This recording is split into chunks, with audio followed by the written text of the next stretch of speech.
I'm undercover in Managua, the capital of Nicaragua. On my way to La Prensa, one of the few newspapers that dares to criticize the government of President Daniel Ortega. I'm constantly so nervous and on a lookout for the police or anyone who may spot us filming. If they see us filming, they would confiscate the camera, detain us, and then eventually deport us, so no film. Police, put it down. Outside the La Prensa office, we again hide our camera. The paper's journalists have warned us that the police watch the entrance. It's here. Inside, the news desk is planning the day's reporting. Can I join your meeting? You're okay? Yvette Mongoya is covering the reopening of universities, which were at the heart of the anti-government protests, if she finds students who will talk. What are your biggest worries covering this today? Buena parte de la población teme a estar entrevistados. Entonces, si su nombre aparece en un periódico, los van a correr del trabajo, o peor aún, los pueden matar.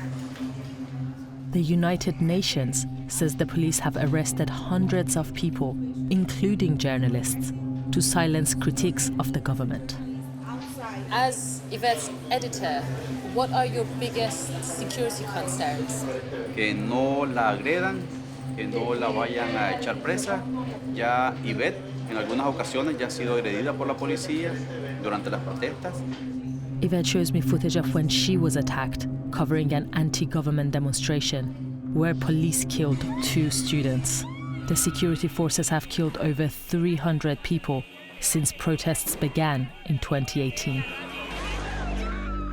Eran como 6 patrullas de la policía. Ellos iban disparando balas de goma. En esa ocasión me dieron, pero creo que fue acá en el brazo. Moments earlier, the police had beaten Yvette. That's her in blue and white. Her colleague is screaming, "I'm with the press." It didn't stop them being targeted. As protests grew, security forces killed more than 300, according to Amnesty International. The government denies this, saying many of those killed were policemen. Yvette, Sí. this is obviously very traumatic, and I can see you're still very affected months and months later. Que ya lo que pasó es algo que no podemos cambiar, pero el futuro sí lo podemos cambiar y como periodista ese es nuestro deber.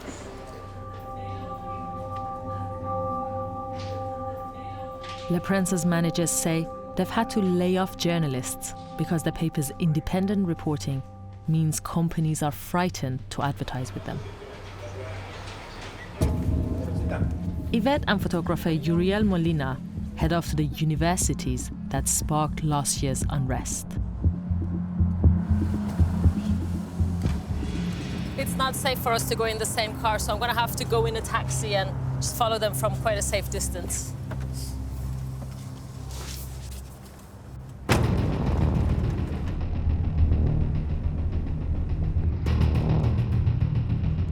That's the university we're trying to enter, and it's the country's biggest university.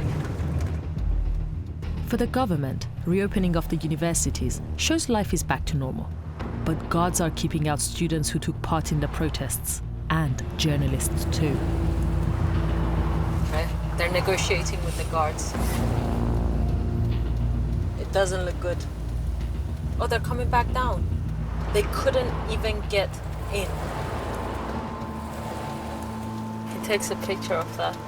I guess they're gonna try to make this a part of their story, the fact that they're not allowed in.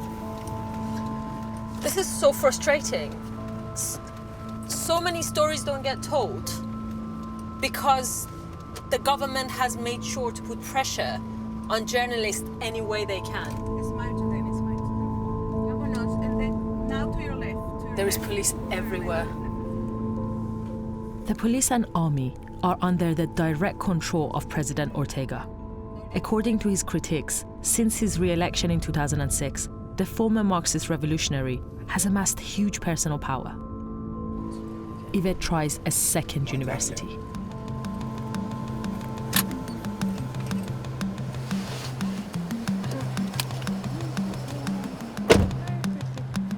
Again, the security guards refuse entry. And we are beginning to attract attention. Go. Vamos.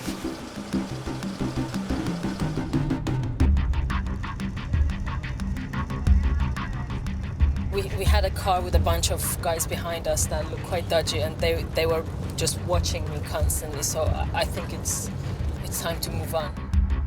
They may be paramilitaries, armed supporters of the president, responsible for the many violent attacks on journalists and opposition figures.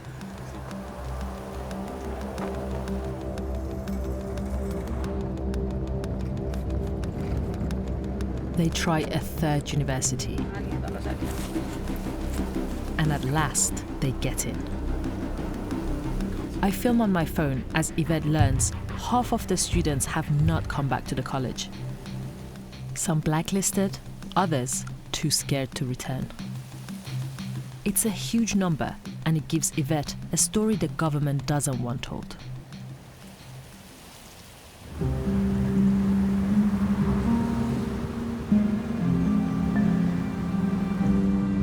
Before filing her story, Yvette takes me to a church nearby to show me how brutal the crackdown on the opposition can get. It's where 150 students fled to last year when the police broke up a demonstration. Mama! Mama, perdóname! Police and paramilitaries fired on them for 12 hours, killing 2 students.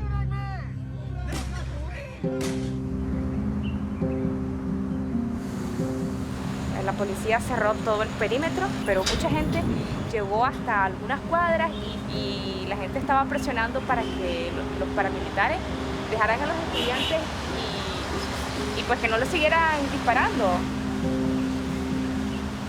Yo vine en la madrugada y cuando nosotros logramos entrar aquí, a este templo, en este lugar hubo 2 estudiantes muertos. Yo entré a hacer fotos aquí, fui la primera que entró con una foto aquí. Hice fotos de... These are all the gunshots from outside. Sí, cuando se fueron los muchachos y entramos aquí, yo hice fotos de los... Y están otros tiros, disparos. Oh my God. Y como puedes ver en las paredes, ese tipo de edificios, pues lo que indica es que eran armas de alto calibre que estaban utilizando. De guerra. Bye bye. Bye bye. Cuídense. Looking at these bullet points, it's just quite extraordinary. I mean, on the surface, Nicaragua seems quite calm. Not much seems to be happening outside. But when you hear people's stories, especially journalists and students, and come to places like this and see like bullets, you realize that Nicaragua may actually be a nation at war.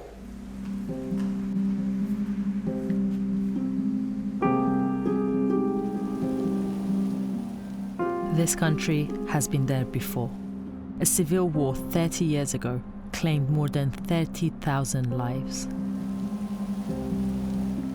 President Ortega says those who oppose him are terrorists trying to overthrow a democratically elected leader. As well as newspapers, the government has been shutting down independent TV stations. This 24-hour news station was broadcasting last December when the picture was suddenly cut. An urgent plea for help followed. Urgente, urgente, antimotines, aquí en las afueras de 100% Noticias. Hay paramilitares, aquí adentro también. Esto es una emergencia, se quieren llevar preso a nuestro director Miguel Mora. The channel director Miguel Mora was arrested for terrorism and inciting hatred because of the channel's reporting. He's still awaiting trial.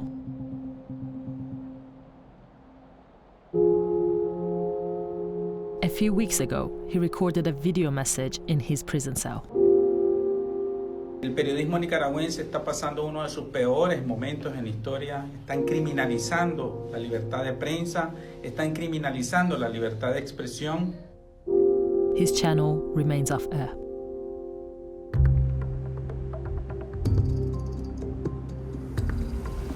I head across the capital to visit one of the few remaining independent TV stations.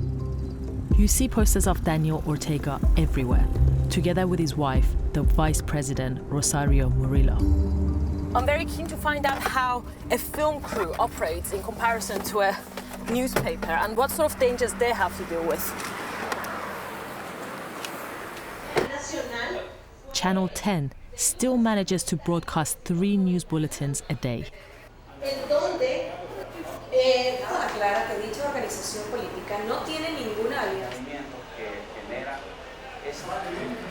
I'm meeting reporter Valesca Rivera. How are you? She's happy for us to follow her on assignment, but warns we keep her low profile so the police don't see us. The finger is gone. Pues ya ha ocurrido otros incidentes en que han deportado a otros periodistas extranjeros, pues preferiríamos que estuvieran un poco a distancia. Today she's heading to court, covering the case of 3 women arrested for taking part in a demonstration. They've been charged with terrorism under a new law passed by Daniel Ortega last year that outlaws anyone who supports or reports on anti-government protests.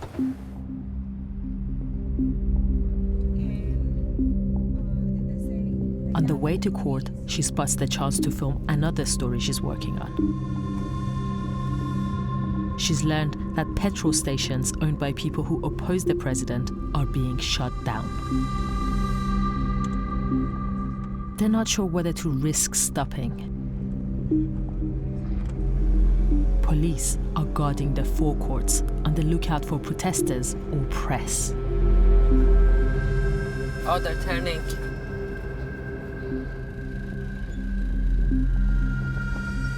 They've just done a quick report here, and before the police gets here, they have to get out. They were literally there for less than a minute. We've lost her. They just drove off really fast.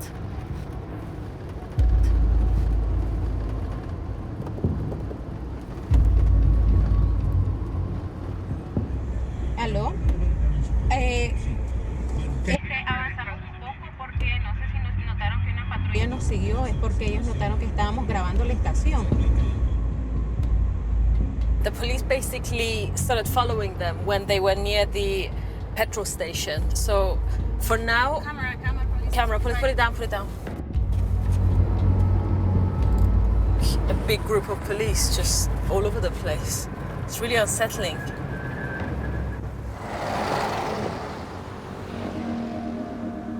They managed to shake off their police tail and tell us to meet them at the courthouse. The courts aren't independent. A Supreme Court judge and longtime ally of the president recently resigned, saying he'd created a police state. Valesca has arranged to interview the lawyer of the jailed protesters.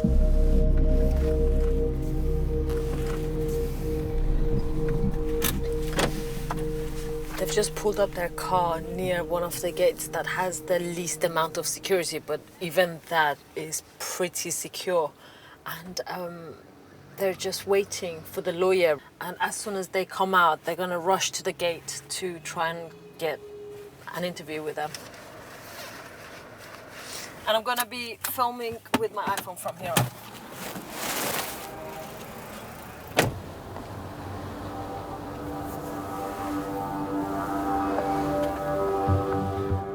As Valesca gets her interview, out of shot, I notice police taking pictures of her. It's a form of intimidation, she says. Journalists suffer all the time. Let's go, let's go. Let's go. Roland, you have to. I have to go. Keep the bottle back.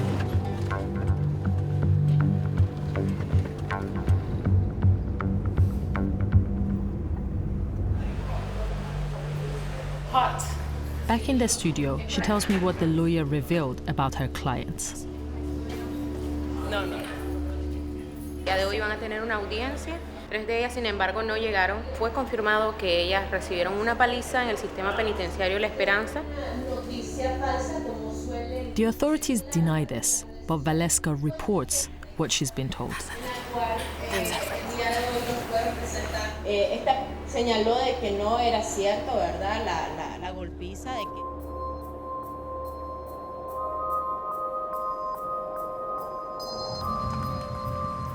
That evening, Valesca invites me to her home. She lives with her husband Javi, daughter Mariana, and her parents.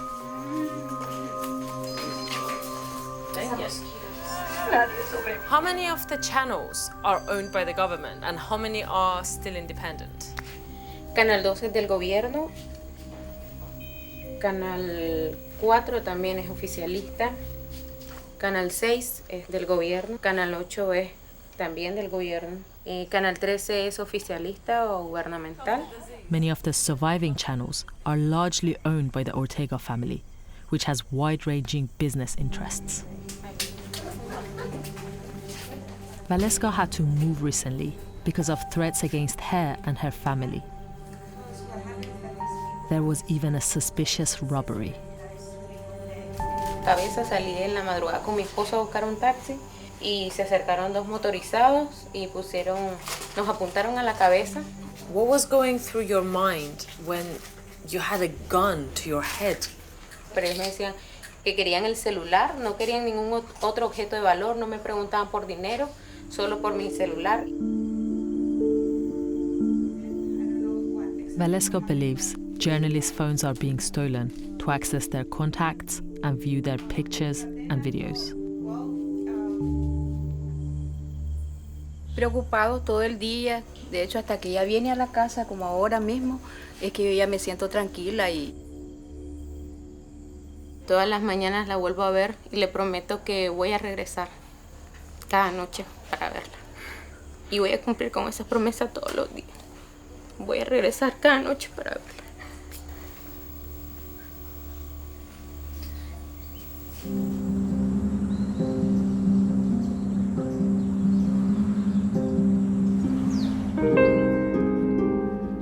Downtown, a statue of the late Venezuelan president Hugo Chavez, who financed Ortega's re-election campaign.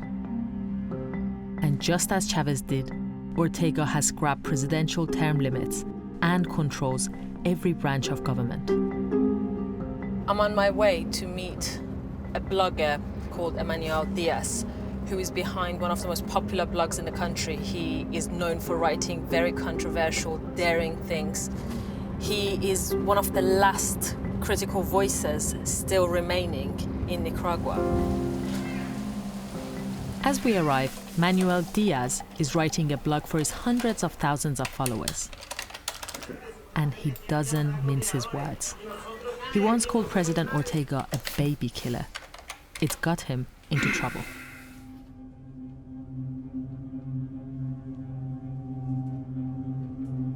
That's a picture of you in jail. It says everyone who sold their country and terrorists, their time will come and they will pay for their acts. They're not using a law. They're basically just giving an excuse, and with that excuse is enough to take you to jail and leave you there for 30 years and torture you and do everything they want to you. Manuel suspects that some of the posts are orchestrated by officials inside government, but he can't prove it. What were they saying? What were the most vicious ones? I don't know, we gotta kill this guy or whatever, and then... Is that your telephone number? That was my telephone number at the time. You've been saving all of them? Yeah, because of my process to ask for asylum. Right. He can't take the threats anymore. He reveals that today's blog is his last in Nicaragua. Tomorrow, he's going to flee the country. What do you think you will miss the most? The garden. Like we had a miscarriage between these two, and that tree is in honor of the baby. So that was one of the first things that I had to do, because it didn't cross my mind that I had to leave the country, and I was like, I'm sorry, I have to take care of the living ones now. How do you feel that you may never return to this home? I don't like it a bit. I mean, I always like living here, so for me it's very painful. Moments like this, do you regret maybe writing your blog? No, I mean, no, it's like, do you regret being who you are? I mean, I can't. No.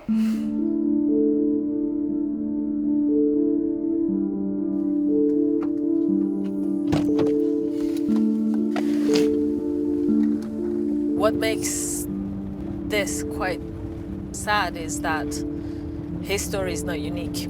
He's one of the many, many journalists who've had to escape in the past few months alone just because they were journalists and were doing their jobs.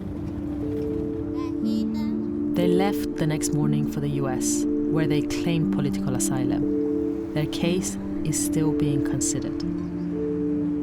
Manuel joins the 60,000 Nicaraguans who have left since the protests began.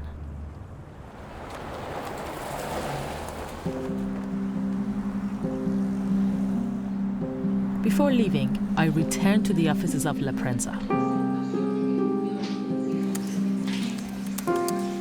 This is a recent issue of La Prensa, something that has resonated with a lot of journalists here, a blank front page.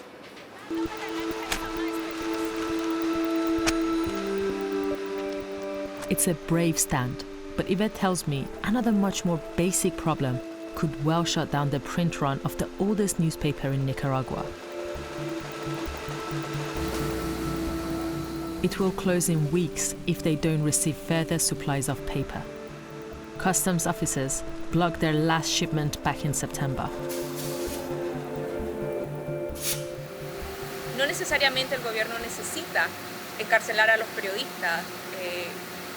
Asfixiar económicamente a un medio de comunicación también lleva al cierre de espacios informativos. Eso es algo triste porque la prensa ya va a cumplir 93 años.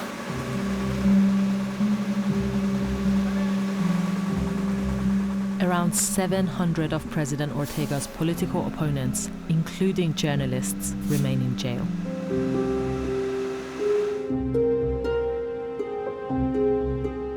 President Ortega's war to silence free speech and opposition voices continues. Thanks for watching. Click the logo to subscribe for more award-winning documentaries from the Unreported World team. We upload videos every Sunday, keeping you up to date with content from all over the world.